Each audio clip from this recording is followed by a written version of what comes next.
My personality and the nature of how I am, I'm quite expressionate, so I guess I feel like if I'd have been like, I've got an eating disorder, I'm not well, people, because they can't see it, they're like, okay, cool, classic Amelia, I'm a queen.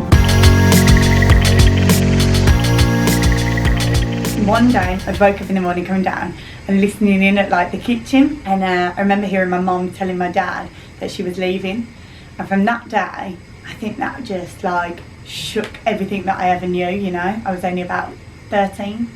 At that moment, for me, I was the put on a brave face.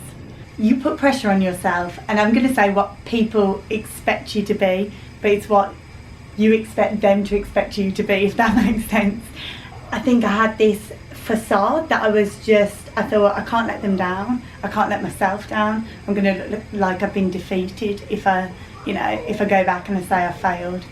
I think when you grow up in a dancing environment, eating disorders become almost normal, you know. I didn't want to admit to myself that I had one, or admit to anyone else that it was an eating disorder. I knew, but I didn't want to say that I knew. I didn't want anyone else to know. I think as I went to dance college, I realised that the way to be the best, the way to be noticed, the way to be top of your game was to be thin and to look good. And I think I saw that as an opportunity to control whether people liked me or not, and whether I was good or not. And that's where the eating disorder came into motion.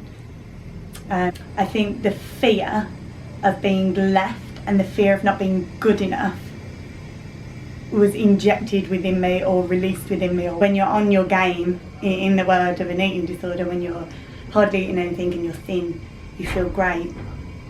But then obviously that's not attainable, so eventually you crash and burn. Binge eating, make yourself sick, stuff like that comes about.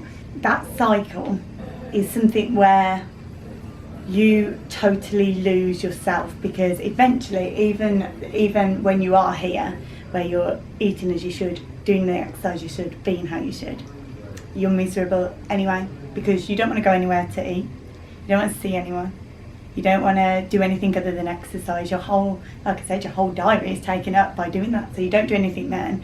And then the shame of when you're here, that shame of you've eaten those, that shame of you've made yourself sick, that shame of not wanting to go anywhere because you're bloated and you can't wear anything, you're still in a fucking miserable place. So that cycle keeps going and going, and then eventually you're like, well, where am I happy in this whole entire, you know?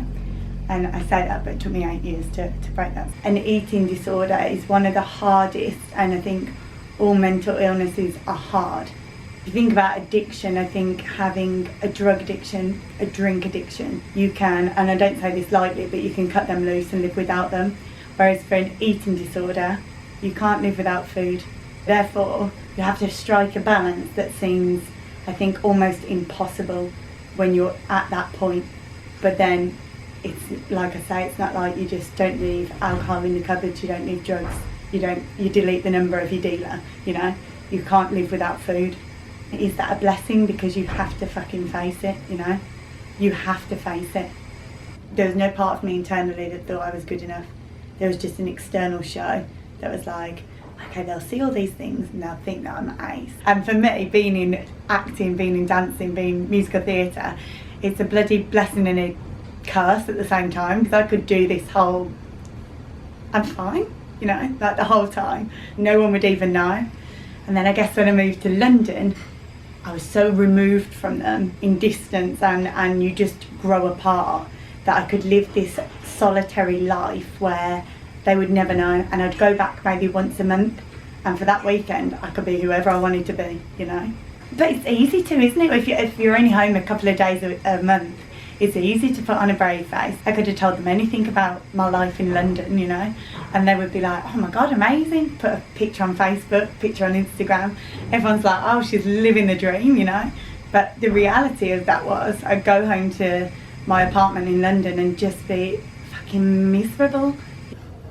The great thing about having to go through something like mental illness or any kind of situation where you have to challenge yourself is that I became so lost. I didn't know who I was outside of an eating disorder, outside of that cycle, that I was forced to find out for myself as an adult who I was, and that became so raw, so authentic and so me, that now I know who that is. I don't think that I would ever be where I am today if I didn't know that, you know? And that's the difference. And that's where I think I have a huge gratitude, as strange as it sounds maybe to anyone else. There is an amazing gratitude that I hold for going through that, even though it was 10 years of pure shit.